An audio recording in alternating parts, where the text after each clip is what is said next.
Breaking news చూస్తున్నారు. Israel Yemen మధ్య యుద్ధం కొనసాగుతోంది. మొన్నటికి మొన్న గాజా, ఆ తర్వాత లెబనాన్, ఇప్పుడు యెమెన్. ఒకరి తర్వాత ఒకరు వరుస పెట్టి ఇజ్రాయెల్ మీద దాడులకు దిగుతున్నారు. గాజాతో అయిపోయిందనుకుంటే లెబనాన్ రంగంలోకి దిగింది. లెబనాన్తో అయిపోయిందనుకుంటే యెమెన్ రంగంలోకి దిగింది. దీంతో ఇప్పుడు ఇజ్రాయెల్ యెమెన్ మీద దాడిని తీవ్రతరం చేస్తుంది. విజువల్స్ మీరు చూస్తున్నారు. ఈ కథనం మిమ్మల్ని కాస్త కలవరపరచచ్చు. అయితే మిమ్మల్ని కలవరపాటుకు గురి చేయడం ఆర్టీవీ ఉద్దేశం కాదు, కానీ ఇటువంటి కథనాలు చూసినప్పుడు కాస్త కలవరపాటుకు గురయ్యే అవకాశం ఉంటుంది. కాబట్టి దీనికి సంబంధించి తగిన జాగ్రత్తలు తీసుకోవాలని చెప్పి ఆర్టీవీ సూచించడం జరుగుతోంది. హౌతీలు ఇటు ఇజ్రాయెల్ మీద దాడికి దిగారు, ప్రతీకార దాడులకు దిగారు. ముందుగా హౌతీలు ఇటు ఇజ్రాయెల్ మీద దాడి చేసిన సందర్భాన్ని మనం చూసాం లెబనాన్ సంఘటన నేపథ్యంలో. ఆ తర్వాత అటు లెబనాన్కి ఇజ్రాయెల్కి మధ్య యుద్ధం జరుగుతున్న సందర్భంలో లెబనాన్ శాంతి ఒప్పందం తర్వాత ఇజ్రాయెల్కి సంబంధించి ఇజ్రాయెల్ యెమెన్ మీద దాడికి పాల్పడింది. ఆ తర్వాత ఇప్పుడు యెమెన్ మళ్ళీ ఇజ్రాయెల్ మీద ప్రతి దాడికి దిగిన విజువల్స్ మీరు చూస్తున్నారు. దీంతో అక్కడ ఎటువంటి పరిస్థితి ఉందో చూద్దాం.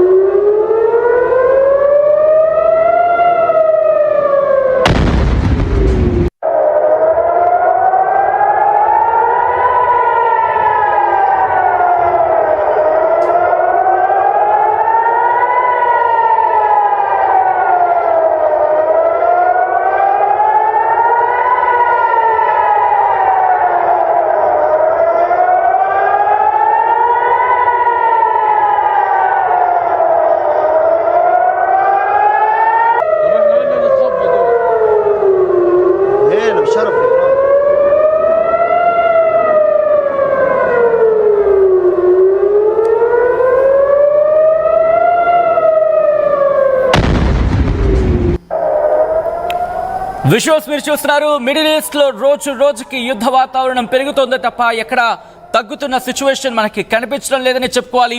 మరి ముఖ్యంగా గత కొన్ని రోజులుగా లెబనాన్ కి సంబంధించి పరిస్థితి సర్దుమణిగిందనుకుంటే ఇప్పుడు యెమెన్ వర్సెస్ ఇజ్రాయెల్ గా మారింది. యెమెన్ కూడా మరి ముఖ్యంగా యెమెన్ కి సంబంధించి మాట్లాడుకున్నప్పుడు హౌతీ రెబెల్స్, లెబనాన్ లో మాట్లాడుకున్నప్పుడు ఎలాగైతే హమాస్ గురించి మాట్లాడుకున్నామో ఇక్కడ యెమెన్ లో హౌతీ రెబెల్స్ గురించి మాట్లాడుకోవాల్సిన సిచ్యువేషన్. మధ్యప్రాచ్యంలో యుద్ధ వాతావరణం కొనసాగుతోంది. గత ఏడాది నుంచి ఇజ్రాయెల్ హమాస్ అంటే ఇజ్రాయెల్కి లెబనాన్లోని హమాస్కి మధ్య ఎటువంటి యుద్ధ వాతావరణం నెలకొందో చూసాం. అయితే ఇటు ఇరాన్ కూడా ప్రత్యక్షంగా పాల్గొంటోంది. ఇరాన్ కూడా ప్రత్యక్షంగా రంగంలోకి దిగింది. అటువంటి సినారియో అటువంటి పరిస్థితులు మనం చూసిన సందర్భం. ఈ నేపథ్యంలోని పరోక్షంగా పాల్గొన్న అంశానికి సంబంధించిన సమయంలో యుద్ధం జరుగుతున్న సందర్భంలో లెబనాన్ శాంతి ఒప్పందం తర్వాత ఇజ్రాయెల్కి సంబంధించి ఇజ్రాయెల్ యెమెన్ మీద దాడికి పాల్పడింది. ఆ తర్వాత ఇప్పుడు యెమెన్ మళ్ళీ ఇజ్రాయెల్ మీద ప్రతి దాడికి దిగిన విజువల్స్ మీరు చూస్తున్నారు. దీంతో అక్కడ ఎటువంటి పరిస్థితి ఉందో చూద్దాం.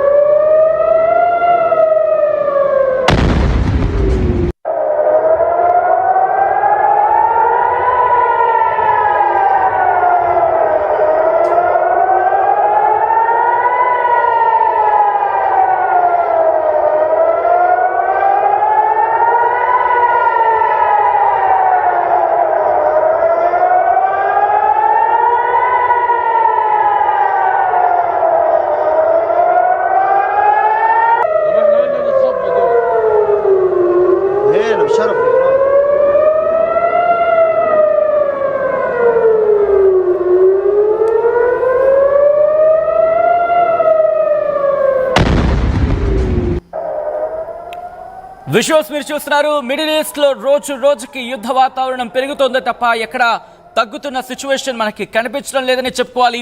మరి ముఖ్యంగా గత కొన్ని రోజులుగా లెబనాన్ కి సంబంధించి పరిస్థితి సర్దుమణిగిందనుకుంటే ఇప్పుడు యెమెన్ వర్సెస్ ఇజ్రాయెల్ గా మారింది.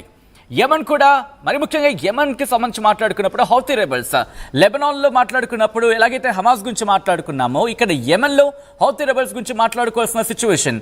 మధ్యప్రాచ్యంలో యుద్ధ వాతావరణం కొనసాగుతోంది. గత ఏడాది నుంచి ఇజ్రాయెల్ హమాస్ అంటే ఇజ్రాయెల్కి లెబనాన్లోని హమాస్కి మధ్య ఎటువంటి యుద్ధ వాతావరణం నెలకొందో చూసాం. అయితే ఇటు ఇరాన్ కూడా ప్రత్యక్షంగా పాల్గొంటోంది. ఇరాన్ కూడా ప్రత్యక్షంగా రంగంలోకి దిగింది. అటువంటి సినారియో అటువంటి పరిస్థితులు మనం చూసిన సందర్భం. ఈ నేపథ్యంలోని పరోక్షంగా పాల్గొన్న అంశానికి సంబంధించి ఈ అంశానికి సంబంధించి చర్చ జరుగుతుంది. సో ఒకసారి మీరు చూడొచ్చు యుద్ధ వాతావరణం అక్కడ వార్నింగ్స్ సైరన్స్ ఏ స్థాయిలో మోగుతున్నాయి. అయితే ఇజ్రాయెల్ ఇదే అంశానికి సంబంధించి రియాక్ట్ అయింది.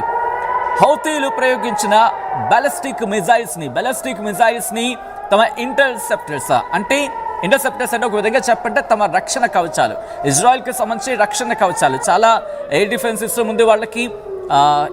ఎయిర్ డిఫెన్స్ సిస్టమ్ గురించి మనం గతంలో కూడా మాట్లాడుకున్నాం, వాటి గురించి మళ్ళీ మాట్లాడుకునే ప్రయత్నం చేద్దాం. అయితే ఆ ఇంటర్సెప్టర్స్ అంటే వాటిని గాల్లోని పేల్చేయడం, వాటిని నిరోధించడమో లేకపోతే వాటిని తమ గగనతల రక్షణ వ్యవస్థ చెప్పాలి. ఎగ్జాక్ట్గా చెప్పాలంటే గగనతల రక్షణ వ్యవస్థ. అవి బాలిస్టిక్ మిసైల్స్ని తమ గగనతలంలోకి వచ్చే కన్నా ముందే పేల్చేశాయి అంటూ కూడా ఇజ్రాయెల్ చెప్పడం జరుగుతుంది. IDF ఇజ్రాయెల్ డిఫెన్స్ ఫోర్స్ చెప్పిన సిచ్యువేషన్ అయినప్పటికీ సైరన్స్ అలర్ట్ చేశాం, ప్రజలని సురక్షిత ప్రాంతాలకు వెళ్ళిపోవాలని, మరీ ముఖ్యంగా బంకర్స్లోకి వెళ్ళిపోవాలంటూ చెప్పిన సందర్భం ఉందంటూ కూడా చెప్పుకొస్తున్న పరిస్థితి. సో ఈ నేపథ్యంలోని ప్రమాదం జరిగింది అంటూ ఒక చర్చ జరిగితే కనుక మరో చర్చ ఏంటంటే ఇక్కడ ఎటువంటి సిచ్యువేషన్ లేదు. ఇజ్రాయెల్ మాత్రం ఒకటే చెబుతోంది, తమకు మాత్రం ఎటువంటి ఇబ్బంది జరగలేదు, పౌరుని మాత్రం సేఫ్గా ఉంచేందుకు. ఎందుకంటే వాటిని గగనతలంలోనే పేల్చేసే సందర్భంలో వాటి ముక్కలు కావచ్చు లేకపోతే ఆ శిథిలాలు కావచ్చు ప్రజల మీద పడితే గాయాలయ్యే అవకాశం ఉంటుంది. కాబట్టి ఆ సందర్భంలోనే ప్రజలను మేము బంకర్స్లోకి వెళ్ళిపోమన్నా లేకపోతే సేఫ్ జోన్స్లోకి వెళ్ళిపోమని చెప్పామంటూ కూడా చెప్పుకొస్తున్న సందర్భం. ఒకసారి అక్కడ పరిస్థితులు ఎలా ఉన్నాయో చూద్దాం.